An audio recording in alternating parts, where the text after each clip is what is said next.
99페이지 지붕공사에 대해서 보도록 하겠습니다.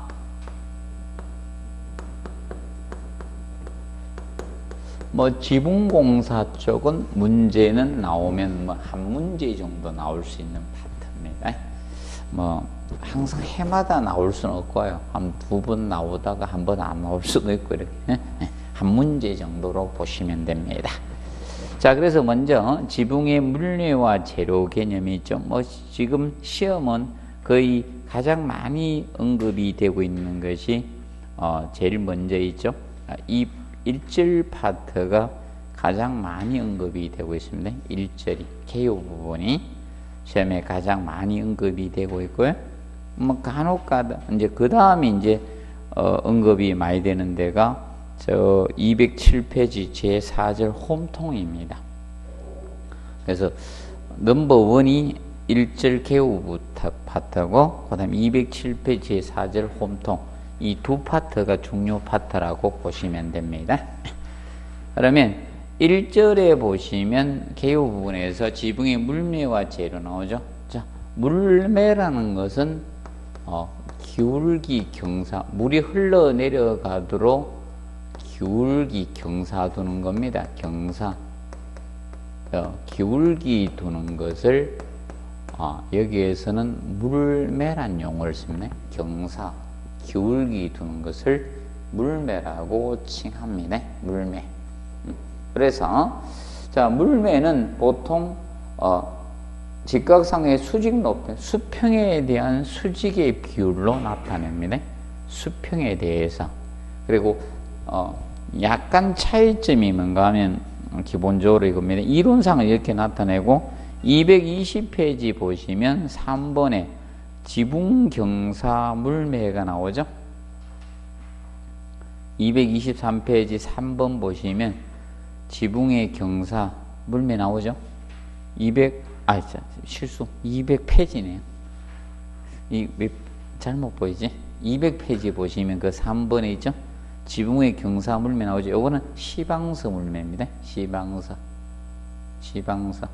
그래서 처음으로 앞전 21회 작년 시험에, 저번 시험에 이 시방서 물매가 처음으로 나왔어요. 처음으로. 그전에는 이론만 냈는데 시방서 물매가 처음으로 나왔습니다. 그러면 자, 물매의 일단 정의를 기억하시고요. 물매는 자, 수평에 대한 수직 높이로 표현을 하는 겁니다. 수평에 대해서 수직입니다. 수직. 수직 높이로 표현한 거. 그럼 이 경사를 나타내는 거, 이 경사. 수평에 대한 수직의 비율로 나타내는 게 수평에 대한 수직. 그래서 여러분들 잠시 거기 보십시오. 페이지 200페이지 보면 자, 거기 203번 지붕 경사는 설계 도면에 지정한 바에 따르되 별도의 지정이 한 바가 없으면 얼마다, 어떤 조건이 전혀 없다. 그러면 50분의 1 이상이 된다. 50분의 1 이상. 그러면 여기에서 이겁니다. 50이 뭘 나타낸다? 수평이라는 거예요. 이게 수평이고. 그리고 이것이 수직이라는 거예요. 수직. 50분의 1 이상이다. 그럼 기본적으로 이거죠. 평지붕 개념이죠. 자, 이거야. 그럼 예를 들어서 여러분들 평지붕 했다. 아파트 평지붕을 했다. 빌딩이 평지붕. 그러면 수평 얼마에 대해서? 50에 대해서 수직 1의 비율로 이 경사를 두라, 이게. 이 경사도 두라 이 뜻입니다. 이게 50분의 1입니다. 그런데 재료에 따라 틀리다. 근데 1번 기와 지붕이나 아스팔트 친 거는 얼마다? 3분의 1 이상이 되게. 그러면 기와는 작아지잖아요. 작으니까 수평 3에 대해서 수직 1의 비율로 경사 두라 이 뜻입니다. 이거 이상. 그럼 앞으로 거기는 4분의 1이다, 3분의 1 이상이다. 이것이 뜻하는 게 바로 이겁니다. 항상 수평이 이겁니다. 분모가 되는 거예요. 수평이 분모가 되고 3분의 1, 4분의 1, 5분의 1 할 때 이 수평이 분모고 수직이 분자예요. 그 비율로 경사. 그래서 수평에 대한 수직 비율의 경사도다 이 뜻입니다. 그렇게 나타난다. 그런데 앞으로 옵니다. 이때 여기 보시면 3번 보십시오. 199페이지 3번에 보시면 자 10cm 물매 45도 경사. 그래서 쉽게 45도 경사 물매 45도.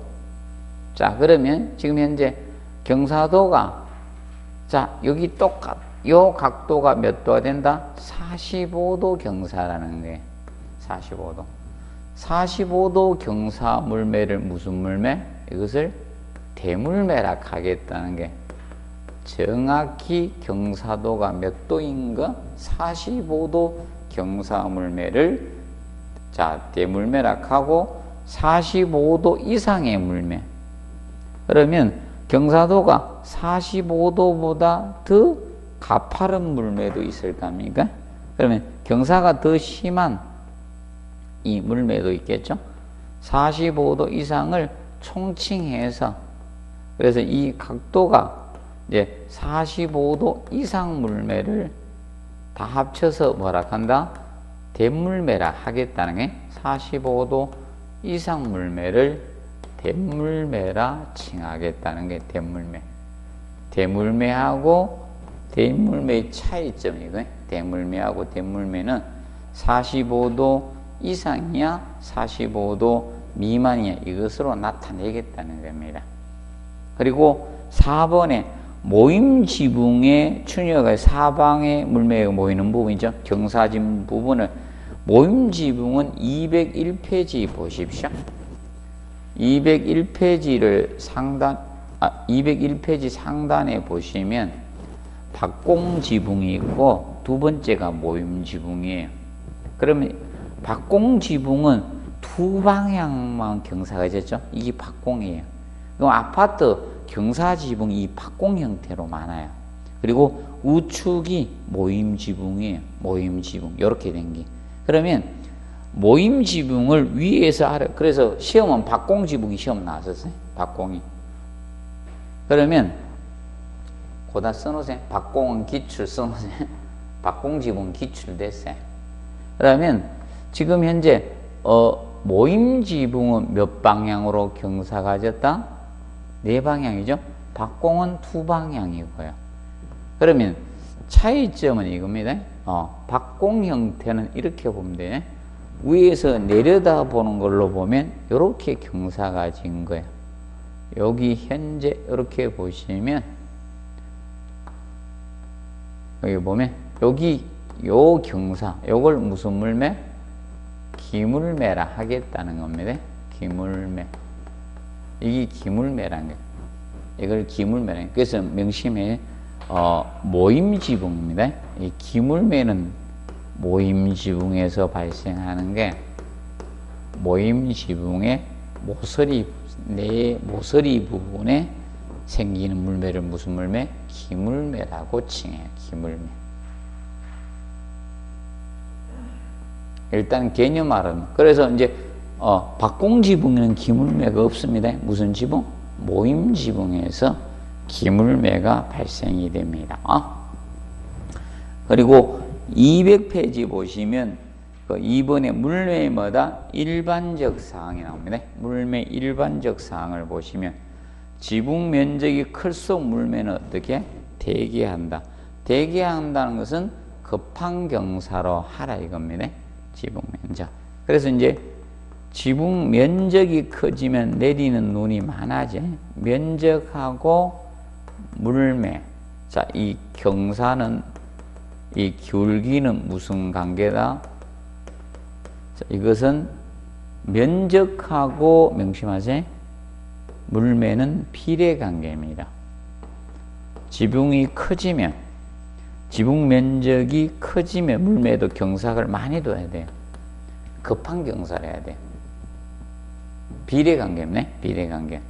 자, 그래서 지붕이 커지면 위에 내린 눈이 어떻게 많아질 수밖에 없다는 거예요. 그래서 경사를 어떻게 급한 경사로 두자는 거예요. 급하게. 그리고 두 번째 재료의 크기하고 두 번째는 재료의 크기예요. 재료의 크기하고 물매 이 경사는 무슨 관계다? 기울기는 얘들은 반비례 관계. 재료 크기하고 반비례 관계. 자, 이겁니다. 재료가 커지면 이연부가 적어지죠, 밥부가. 재료가 작아지면 이연부가 많아진다는 거예요. 그럼 이연부가 많다는 것은 누수될 가능성이 어떻게? 높다는 거예요. 높다는 거. 그래서 이거는 반비례 관계. 그러면 재료가 커지면 물면은 완만하게 할 수 있다는 거예요.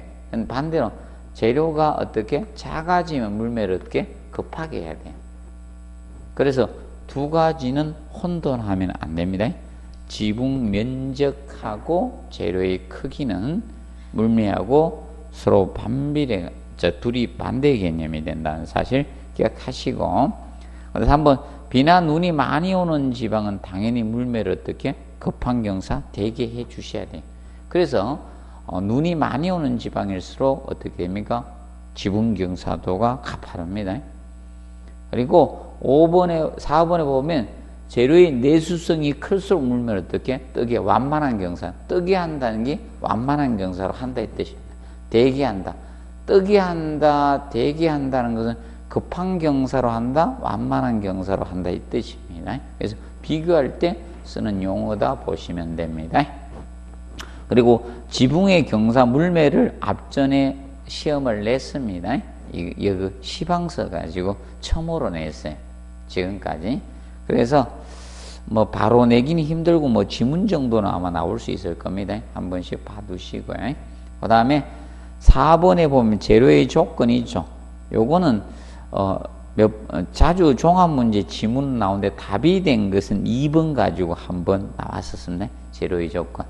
그래서 열 전도율이 적어야 된다, 커야 된다? 지붕 재료는 적어야 돼요. 자, 쉽게 열 전도율이 큰 걸 쓰면요, 어떻게 될까요? 열 전도율이 큰 걸 쓰면 여름은 덥고 겨울은 춥습니다. 여름에는 막 찜질방도 돼버려요. 그래서 그거 가지고 냈고요. 그 다음에 불연재는 저거죠. 불에 타지 않는 재료가 뭐다? 불연재입니다. 그래서 난연재하고 헷갈리면 안 돼요. 난연재하고. 난연재는 불에 잘 타지 않는 재료가 난연재료고, 불연재는 뭐다? 불에 타지 않는 재료예요. 그리고 1번 보시고 내수, 내풍재이고 습도한 신축이 어떻게 적어야 돼요. 내수성은 물에 잘 견딜 수 있는 성질이 뭐다? 내수성이고, 그리고 내풍, 바람이죠. 바람이 날려가면 돼, 안 되면? 이놈의 바람이 확 불으니까 지붕 다 날려가가지고, 옛날에 저거죠. 가발인데, 옛날 가발은 바람 불면 위험했죠. 근데 요새 가발 어떻게? 부착형, 완전 부착식이죠? 칼리하던데?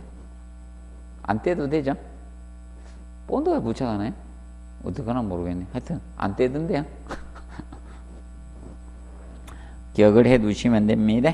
자, 그리고 지붕에서 이제 박공 지붕 처음에 끼 나온 거예요. 박공이 나왔고요. 그리고 거기 무슨 지붕? 모임 지붕 정도가 여기 모임 네 방향으로 경사졌어요.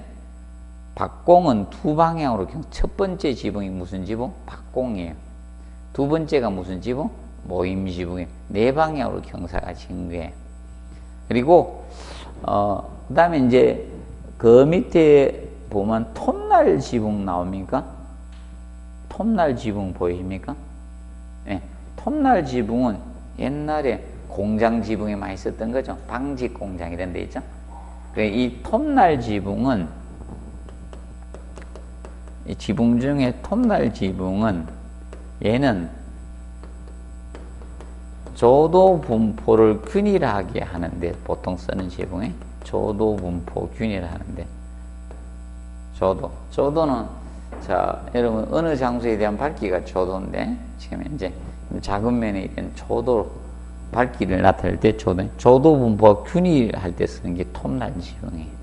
톱날 지붕. 그래서 혹시나 한번 봐두세요. 원래 지붕은 제가 그 세 개 위주로 많이 하습니다. 이게 박공이 제일 앞에 있는 게 먼저 나왔고요. 그래서 얘는 두 방향으로 경사하신 겁니다. 두 방향. 그리고 톱날 지붕은 한쪽 방향으로 경사주고요. 한쪽은 이제 거기다가 이제 창을 두는 거예요. 창을 둬가지고 그럼 창을 어느 쪽으로 두는가? 톱날 지붕은 보통 창은 어디에 많이 둡니까? 보통은 여러분들 남측에 창을 많이 두죠. 근데 얘는 북측으로 창을 두는 거예요. 톱날 지붕은 창을 북측으로 창을 둬가지고 직사일광이 안 들어오도록 한 거예요. 보통 동쪽에서 해가 떠서 서쪽으로 지잖아요. 그러면 남쪽에 창을 두면요, 햇빛이 그대로 들어오죠. 햇빛 들어오는 데하고 들어오지 않는 데는 조도차가 심하잖아요. 맞죠? 그래서 햇빛 들어올 때요, 저 멀리 있으면 안 보이죠. 맞죠? 들어온 데는 밝고 안 들어온 데는 어두워서. 맞죠? 사람이 안에 있으면요, 유리 이런 게 있으면 안에 안 보이잖아요. 어두운 데에 가려 있으면. 맞죠? 조도부 차이가 심하잖아요. 그래서 보시고, 그 다음에 페이지 207페이지 보면 홈통공사 간단히만 정리합니다. 홈통. 자, 홈통은 쉽게 여러분들 이거죠. 우리나라에 홈통이 도입된 거는 그때 많이 우리나라는 홈통이 도입돼. 외국에는 지붕은 널로 공사를 많이 했었거든요, 옛날에. 맞죠? 예, 그런데 우리나라는 기와로 했잖아요. 옛날에 기와하고 초가집이 있었기 때문에 홈통이 없었어요, 옛날에는. 그래서 우리나라에 도입된 것은 스레이트 지붕 하면서 들어왔고요. 근데 외국은 뭘로 많이 지었습니까? 목재로 있죠? 켜가지고 널로 지붕을 많이 했거든요, 옛날 초창기. 미국 서부 이럴 때 보면 막 보면 나무로 막 뚝뚝뚝하게 막 짓죠. 그래서 걔들 불질러면 잘 타잖아요. 그래서 우리나라 지붕은, 자, 초가 지붕 홈통이 어디 있었습니까? 그래서 우리나라는 슬레이트 지붕 들어오면서 홈통이 됐어요. 그럼 개념만 일단 기억하십시오. 자, 그러면 옛날 13회 때 이거 제일 처음에 이거 냈었는데, 우리는 이제 지붕이 이렇게 있으면, 자, 보통 지붕에 물을 이렇게 내려올 거 아닙니까? 안전하게 지상으로 전달하기 위해서 홈통 공사를 두잖아요. 그래서 홈통은 일단 처마 끝부분에 이렇게 수평으로 쭉 갑니다. 이걸 무슨 홈통? 처마 홈통이라 하는 거예요. 그래서 처마에 설치된 홈통이라 해서 무슨 홈통? 처마 홈통, 이렇게 칭하는 거예요. 처마 홈통. 그런데 처마 홈통에 물이 내려왔는데 이걸 그대로 놔두면 또 넘치죠. 그렇기 때문에 이걸 밑으로 내려오기 위해서 모아서, 자, 밑으로 보내줍니다. 이때 이게 생긴 모양이 깔때기처럼 생겼다. 그래서 깔때기 홈통이라 해요.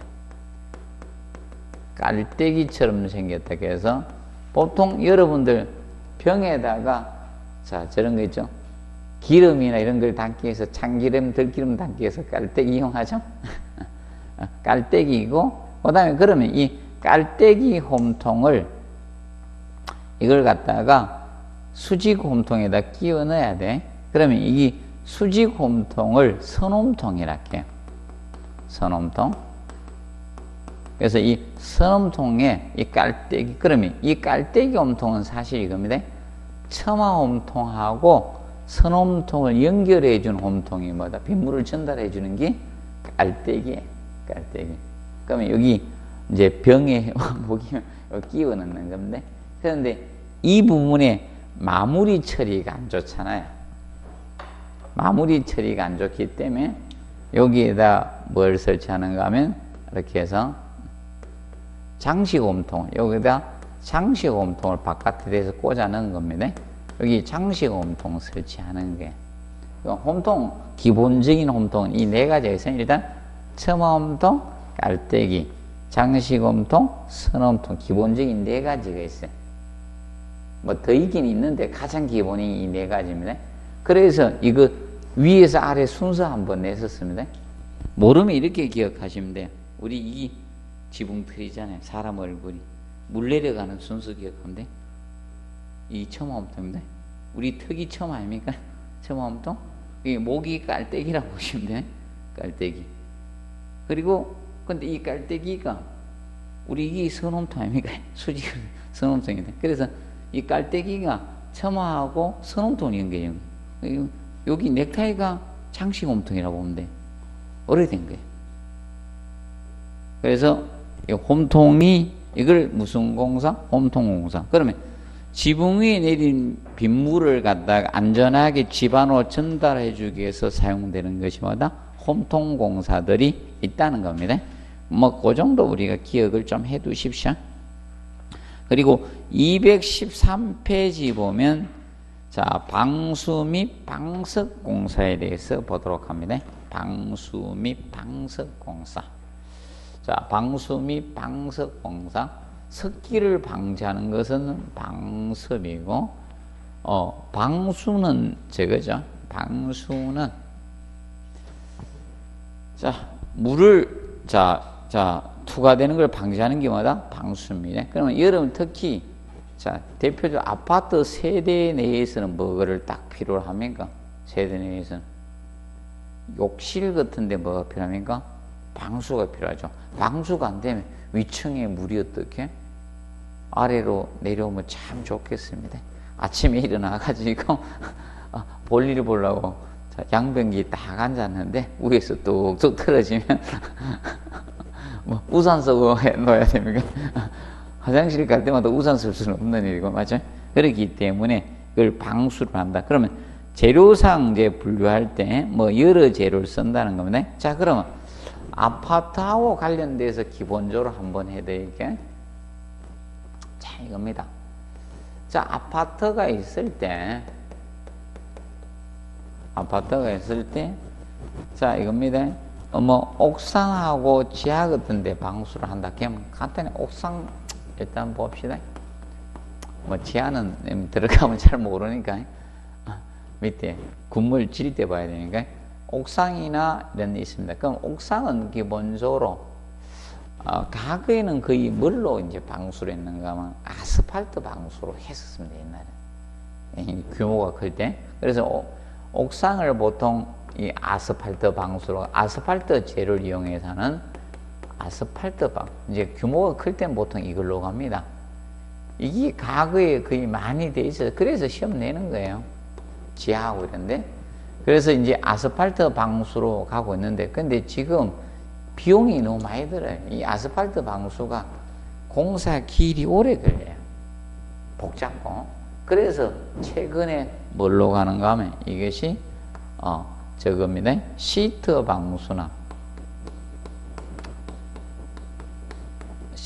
방수나 아니면 저걸로 갑니다. 토막 방수 형태로 가는 게 토막 방수.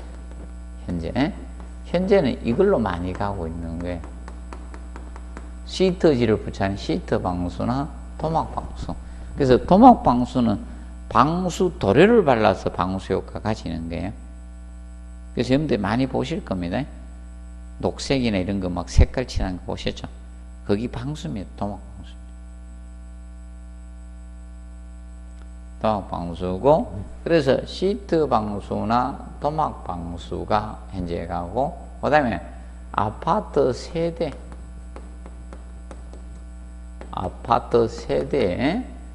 자, 욕실이죠. 욕실은 시멘트 액체 방수로 갑니다. 시멘트 액체 방수로 가고, 그리고 발코니 부분에 시멘트 액체 방수로 하는 데도 있고요. 여기가 보통 모르타르 방수 형태로 가요. 모르타르 방수. 이렇게 보면 돼, 세대에서. 그리고, 여러분들 어디가 있는가 하면 저기죠. 창호 부분에 샤시 부분. 자, 외부에서 창호가 쉽게 이겁니다.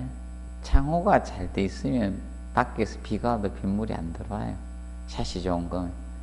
샤시가 어떻게 됩니까? 안 좋은 샤시 하면 밖에 막 바람 불고 밖에 빗새 막 섬에 들어오죠. 저번에 앞전 태풍 지나갈 때 막 보니까 막 들어오죠. 뭐 부실공사지.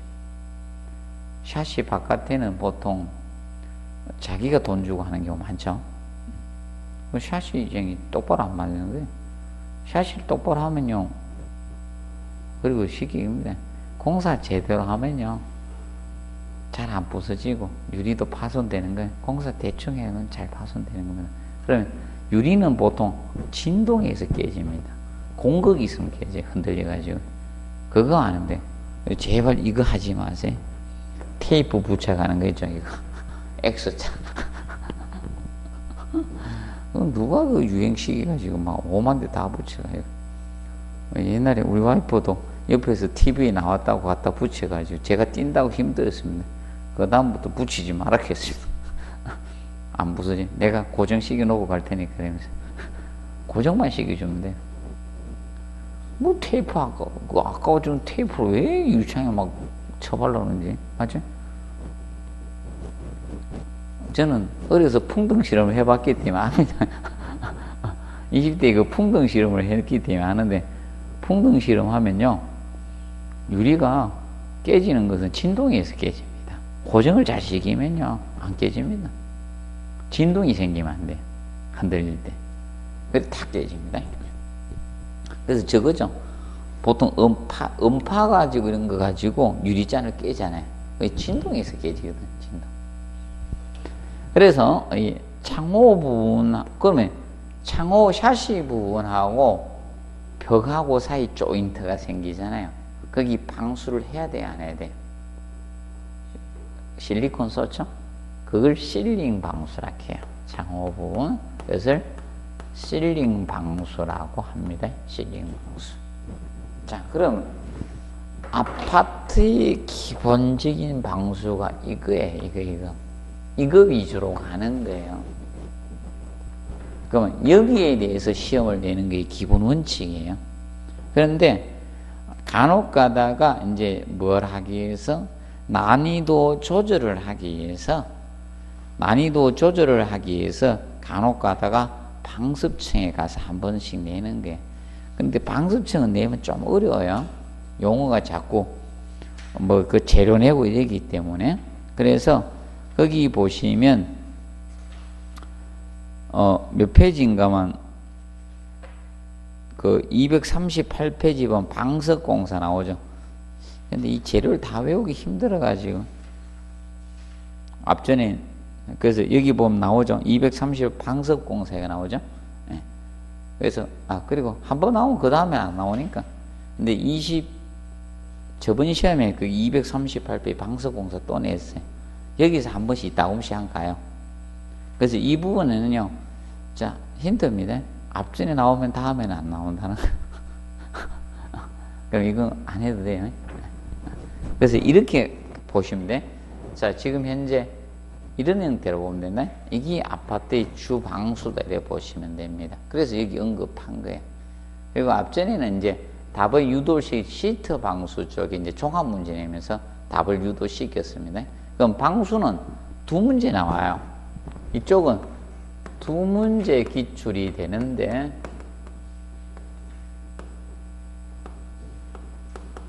한 문제는 개별 문제 나오고 한 문제는 총합으로 냅니다. 한 문제는 총합으로 내요. 한 문제는 총합으로 출제됩니다. 여기저기에서 같이 종합 형태로 출제된다 이렇게 보시면 됩니다. 자, 그래서 거기 보면 213페이지에 거기 재료의 분류상 나오는데 거기 멤브레인 방수라는 게 나오죠. 멤브레인 방수는 어느 하나의 방수를 이어가는 게 아닙니다.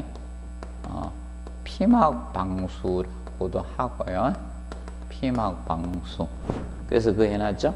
아스팔트 방수청이나 계량 아스팔트 시트 방수청이나 합성 고분자 시트 방수청이나 토막 방수청, 불투수성의 피막을 형성해서 방수청을 공사하는 거. 그래서 쉽게 이겁니다.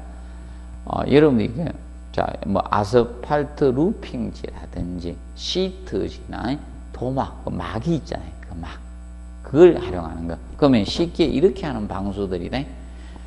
이 덮어 씌워서 방수하는 형태. 이것을 멤브레인 방수, 피막 방수라고 칭합니다.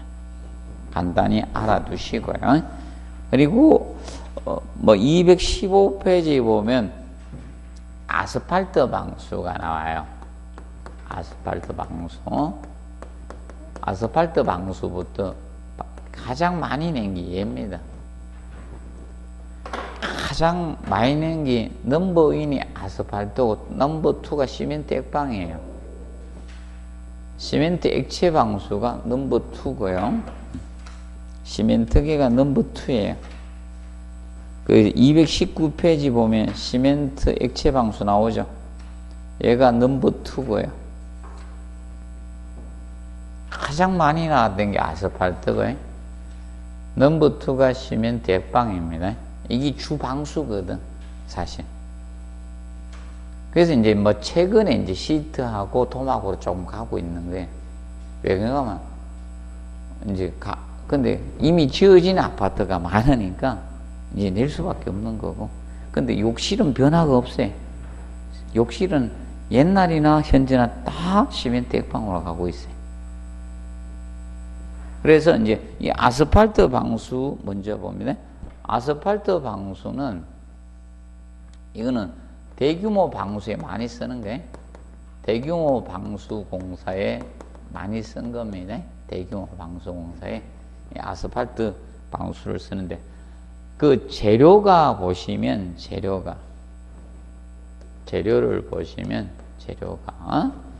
재료가 그 스테이트 아스팔트, 블로운 아스팔트, 아스팔트 컴파운드 나오죠. 이게 아스팔트에 재료가 아스팔트 재료가 세 가지가 있다는 거예요. 스트레이트 아스팔트, 블로운 아스팔트, 아스팔트 컴파운드가 있다는 겁니다. 스트레이트 아스팔트가 있고요. 블로운 아스팔트가 있고요. 아스팔트 컴파운드가 있다는 거예요.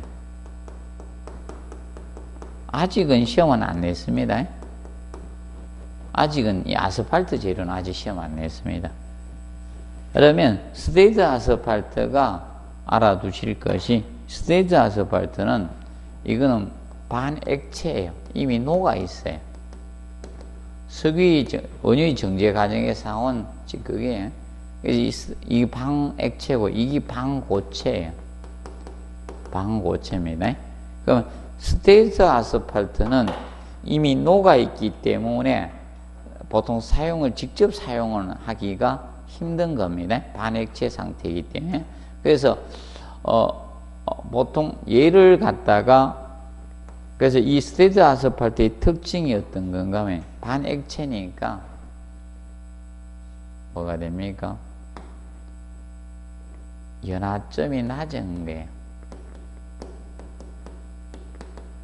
이게 문제, 연화점.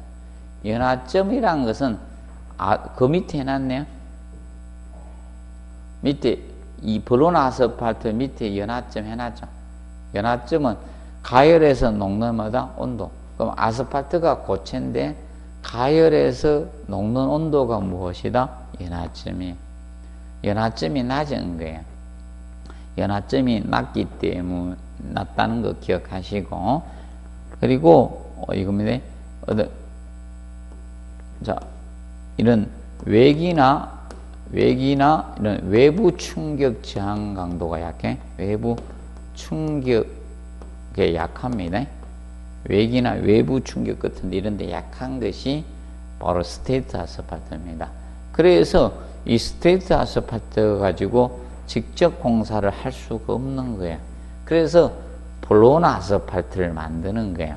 그러면 스테이트 아스팔트를 가열해서 우리가 만든 아스팔트가 뭔가 블로운 아스팔트입니다. 그러면 스테이트 아스팔트를 가열해서 거기다 공기를 불어넣어서 딱딱하게 만든 것이 블로운 아스팔트인데 이 블로운 아스팔트가 연화점이 높은 거예요.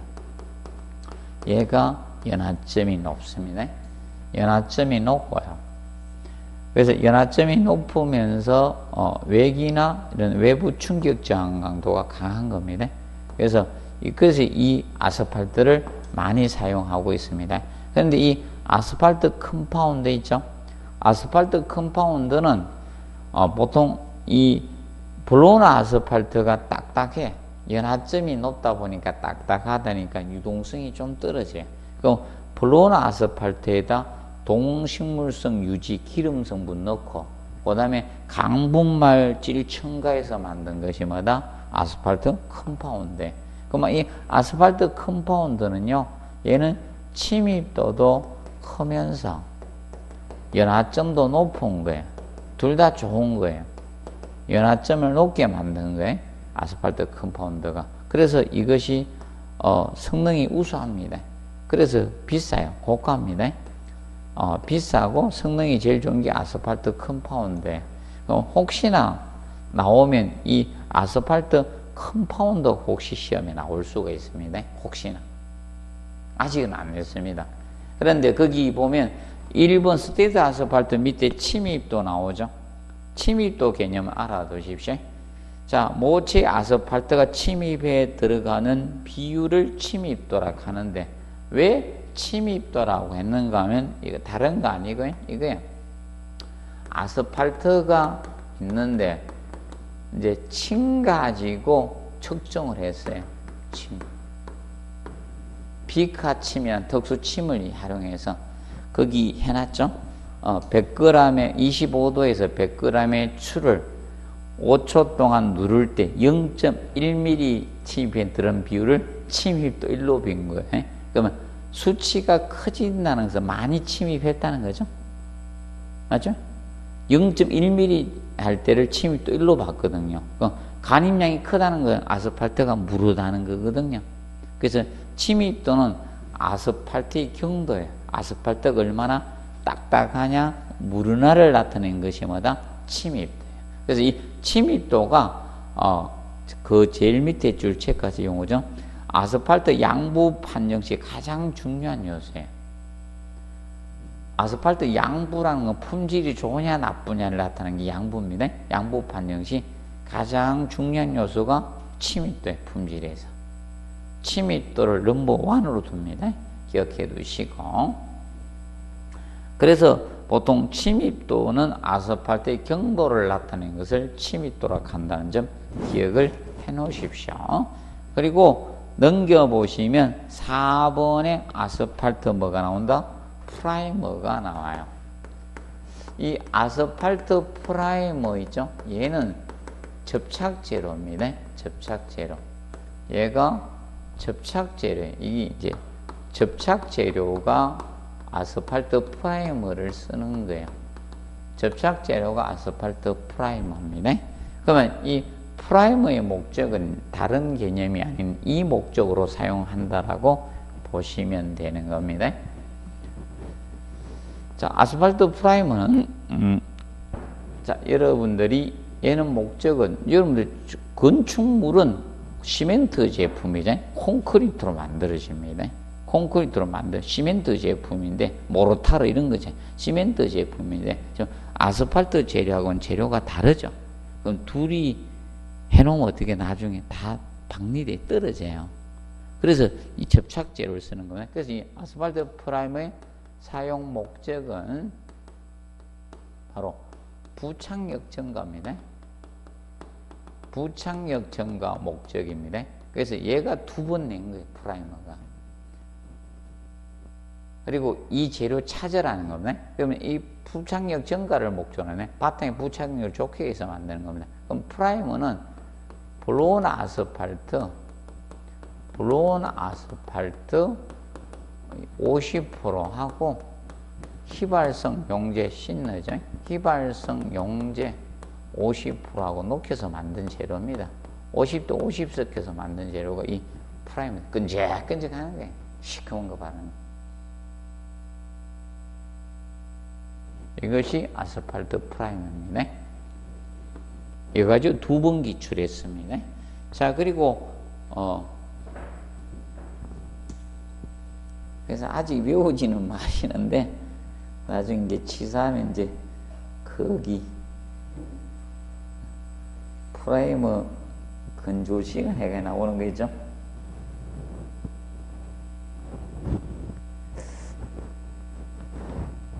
나중에 혹시나 한번 알아두셔야 됩니다. 제 처음으로 그거 해놨어요. 이것들 내 거 없으면 그 건조 시간 냅니다. 내가 역사상 처음으로 써놨어요. 책에다가. 건조 시간은 몇 시간 이내? 8시간 이내 해야 돼요. 그거 혹시나 알아두세요. 나중에 대해서 이제 뭐 이거 가지고 이제 이제 목적 가지고 이제 찾는 거 한번 했고요. 그리고 이제 5번에 아스팔트 펠트하고 6번에 뭐다? 루핑 있죠. 얘들이 방수지가 두 가지가 있는 거예요. 그래서 5번에 아스팔트 뭐가 있어요? 펠트가 있고요. 아스팔트 펠트가 있고 아스팔트 루핑이 있습니다. 루핑. 이 방수지입니다.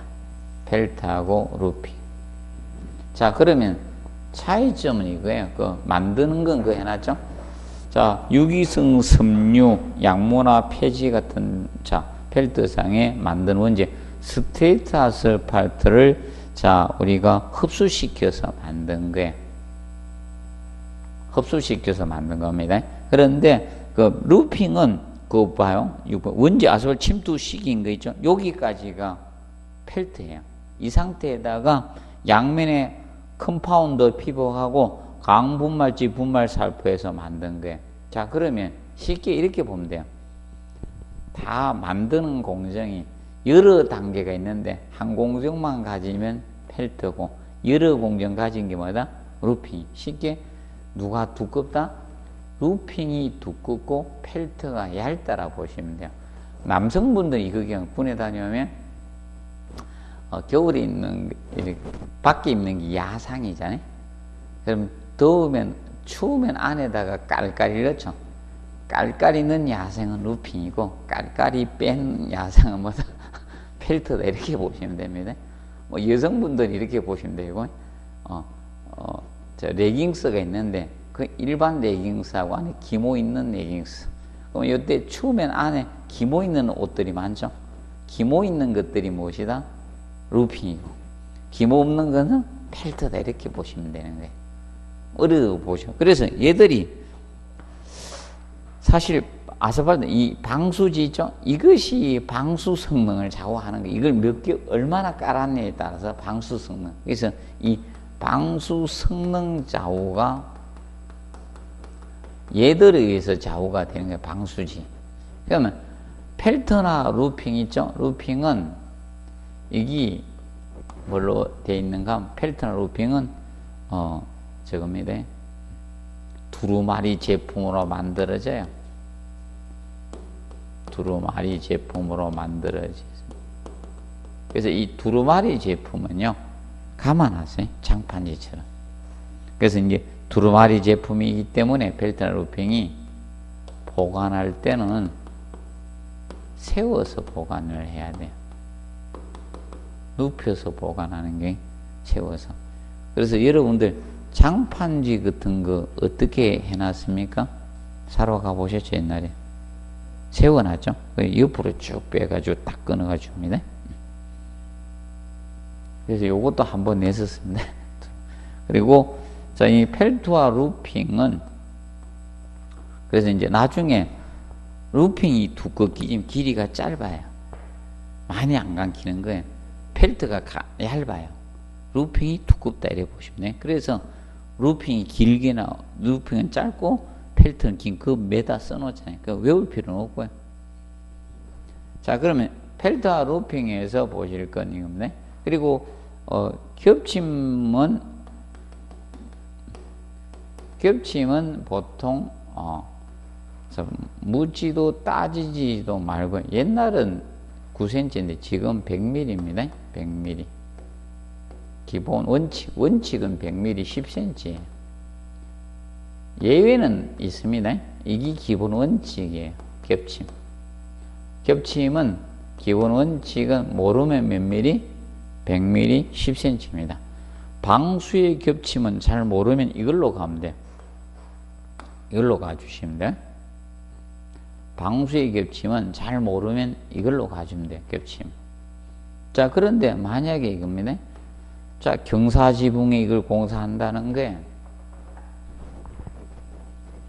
경사지붕 이렇게 공사합니다. 그럼 당연히 펠트 루핑 같은 거 깔 때 어디서 공사해 나가야 될 것입니까? 지붕 재료나 이런 것은 기본적으로 아래에서 위로 공사해야 될까요? 위에서 아래로 공사에 내려갑니까? 지붕 한번 공사하는 거 한번 잘 봅시다.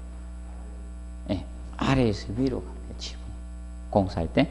그래서 만약에 펠트를 이렇게 깔게 되면, 공사를 하게 되면 이런 식으로 아래에서 위로 이렇게 공사를 해 나가야 돼요. 이런 식으로. 그래서 경사지붕 부분에서는 아래쪽에서 위로 이렇게, 아래에서 위로 이렇게 공사를 작업을 해 나가는 게 기본입니다. 그래서 기와나 이런 것도 어떻게 공사했다? 아래쪽에서 위쪽으로 갑니다. 그래서 위에 덮으시오죠? 그런 형태로 갑니다. 항상 기본입니다. 원칙은 전부 다 지붕이나 방수는 어떤 게 기본이지? 아래에서 위로 공사하는 걸 기본 원칙으로 잡고 있다는 점 기억해 두시고, 그리고 216페이지 보시면 하단에 바탕철이 나오죠. 오목모서리는 삼각형으로 하고 볼록모서리는 가급없이 완만하게 면처리 돼 주시면 됩니다. 자, 그러면 오목모서리하고 볼록모서리의 차이점은 무엇인가 하면 이겁니다. 오목모서리, 볼록모서리는 이렇게 될 때, 자, 이렇게 평균한데 여기서 높이 올라간다 이거예요. 이게 바닥인데 벽이 이렇게 올라가서 또 이렇게 된다. 그러면 여기는 무슨 모서리다? 여기는 오목이에요. 여기가 오목이에요. 여기가 오목모서리고요. 그러면 여기가 뭐다? 볼록모서리가 돼요. 볼록. 여기는 이게 볼록모서리네. 볼록모서리가 되는 거예요. 이게 볼록모서리가 된 거예요. 그래서 구분을 해 두시면 됩니다. 그러면 오목모서리는 어떻게 하라? 삼각으로 해라. 그럼 이제 바탕 이제 처리를 하잖아요. 바탕 처리 못할 이렇게 할 때 여기는 어떻게? 삼각으로 하라게. 여기가 이렇게 삼각. 여기 삼각처리입니다. 삼각형. 여기 원래는 이렇게 되지. 이렇게 되니까 요 모양이 뭐다? 삼각이 되게. 삼각형으로 하고, 볼록모서리는 가급없이 완만한 면처리 하면 안 된대. 볼록은 가급없이 완만한 면처리 하면 되고, 그래서 오목모서리가 중요한 거예요. 오목모서리. 이걸 기억해. 아스팔트 방수는 삼각형으로 해야 돼요. 삼각형. 그럼 나머지 다른 방수는 다 이 직각으로 가면 되는데, 그럼 아스팔트는 왜 그런가 하면 217페이지 거기 봐요. 방수청 시공 순서 봐요. 층이 많죠. 맞죠? 거기 보면 뭘 보든 1층, 2층, 3층, 4, 제일 좌측에 보면 1층, 2층, 3층, 4층, 5층, 6층, 7층, 8층, 9층, 10층 막 이래 있죠. 맞죠? 그러면 아스팔트 방수가 다층 방수거든요. 이 아스팔트 방수가 얘가 무슨 방수다? 다층 방수법이거든. 얘가 다층 방수입니다. 유일하게 다층이 여러 층으로 공사가 돼요. 그러면 여러분들 지금 옷 하나 입었을 땐 잘 구부러지죠? 여러 개 막 입어보세요. 오늘 집에 가서 8개, 10개 끼워보세요. 그럼 잘 구부러집니까? 안 구부러지나? 안 구부러져. 다층 방수법이기 때문에 직각으로 설치하면 여기가 잘 안 꺾이는 거예요. 맞죠? 그래서 무슨 형으로 한다? 삼각형으로 해. 그래서 우리 많이 보면 어느 정도는 이렇게 되지만 이렇게 구부리기 힘들죠. 맞죠? 지금 오늘 집에 가서 옷을 한 6개에서 10개 정도 끼 입어가지고 잘 구부러지는, 직각으로 잘 구부러지는 한번 보세요. 그 영상 하시면 되죠. 그러면, 그래서 무슨 형으로 한다? 삼각형으로 합니다. 삼각형. 아직 시험에 안 냈습니다. 그래서 간단히 한번 봐두십시오.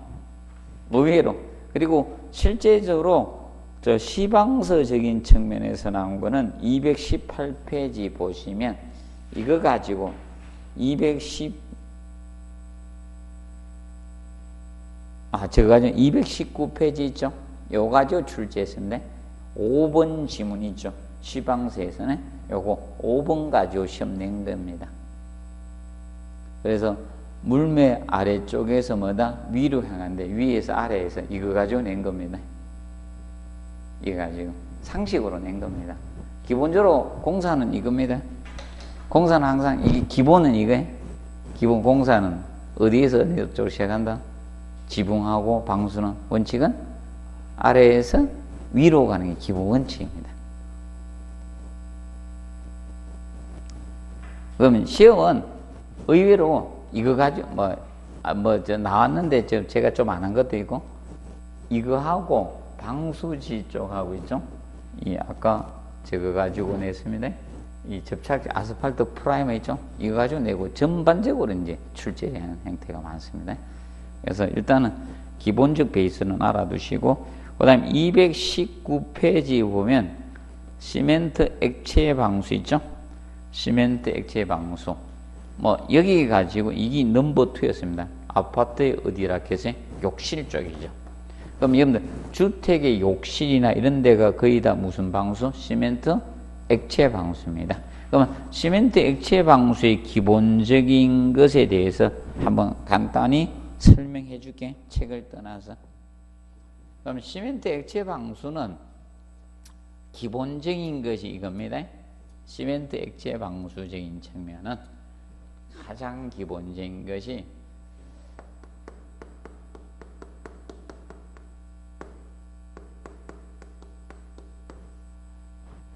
재료를 보통 이런 거 쓰는 거예요. 재료를 방수액하고요. 방수액하고 시멘트 페이스트하고 시멘트 페이스트를 시멘트 풀이라 해요. 시멘트 페이스트를 시멘트를 갖다가 물로 희석한 방수액하고 비벼 놓은 거예요. 시멘트 페이스트. 우리 밀가루하고 물하고 반죽해서 끓여놓은 게 뭐다? 밀가루 풀이잖아요. 시멘트 풀.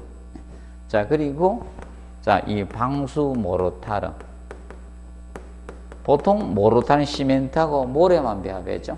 그런데 이제 물로 희석하는데 거기 방수액으로 희석된 물 가지고 비빈 거예요. 방수. 이 세 가지 재료 가지고 방수하는 거예요.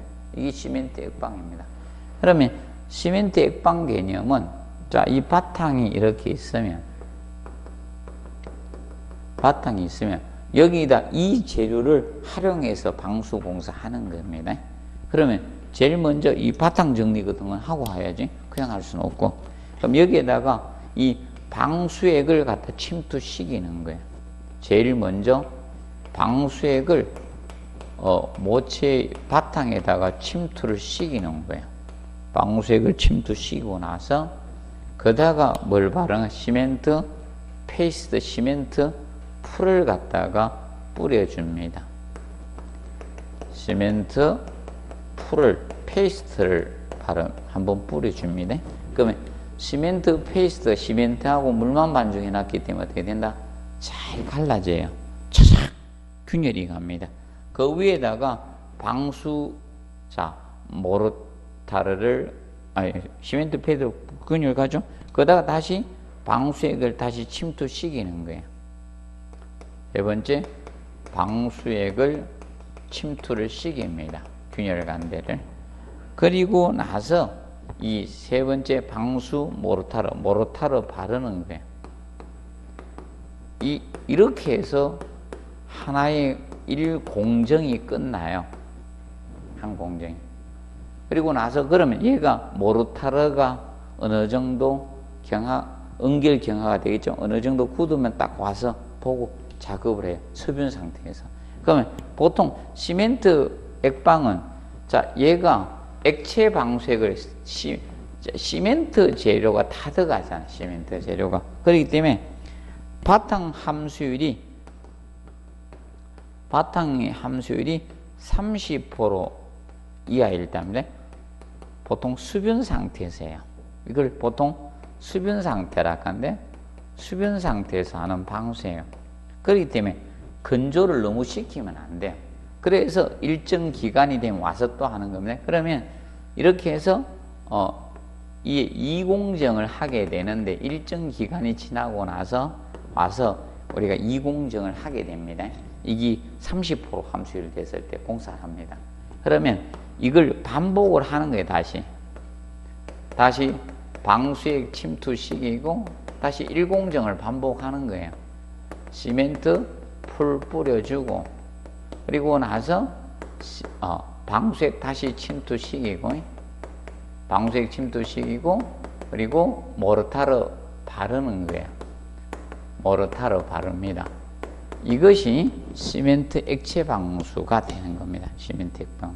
그래서 시멘트 액방은 기본적으로 알아둘 것이 원칙이 2번을 해야 돼. 이렇게 하루에 끝나는 게 아니고 몇 번 해야 된다? 2번 하는 게 좋은 거예요. 그래서 여러분들이 만약에 단독주택을 지었다 이겁니다. 하면 몇 번 하십니까? 2번을 해 주셔야 되는 겁니다. 2번.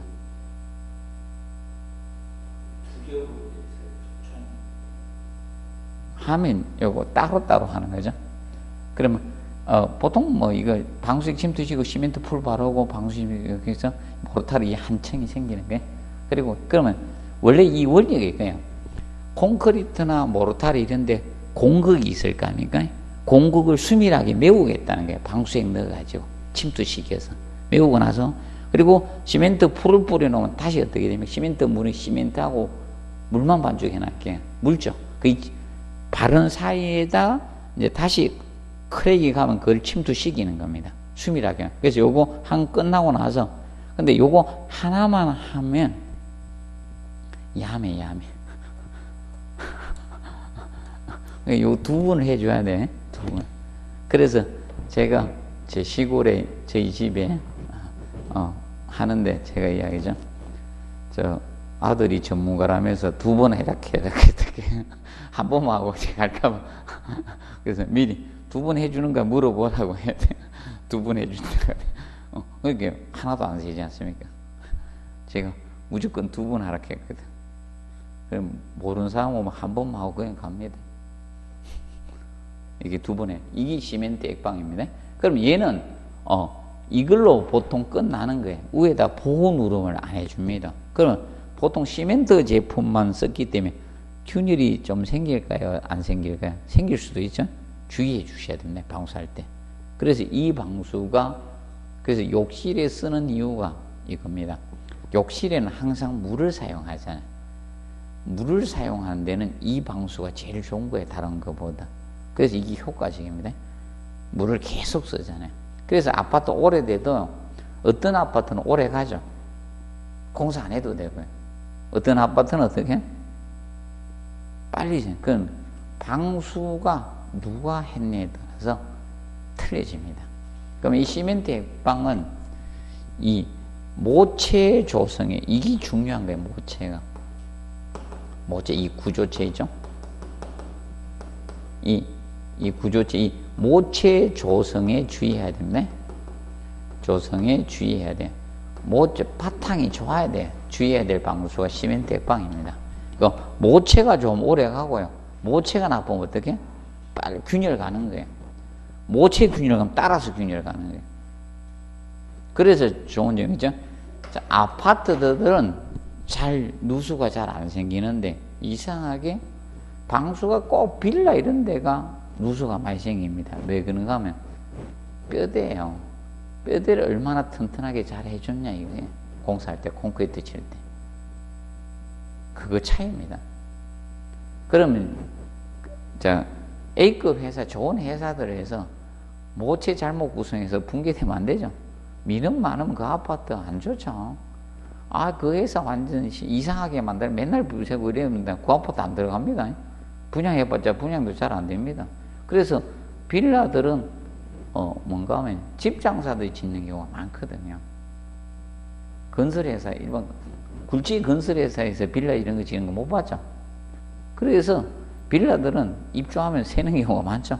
그리고 빌라들은 또 가격이 어떻게 올라가요? 떨어집니다. 살 때가 제일 비싼 경우가 많죠. 근데 아파트는 아니잖아요. 그거 차이입니다. 그래 보시면 됩니다. 자, 자, 보시고, 그래서 이제 방수에 대해서 대표적인 거 두 가지 했습니다. 대표적인 거. 그러면, 기본적으로 알아두시고요. 그 다음에 잠시 휴식하고, 저기 247페이지 미장 및 타일 공사 파트 하도록 하겠습니다.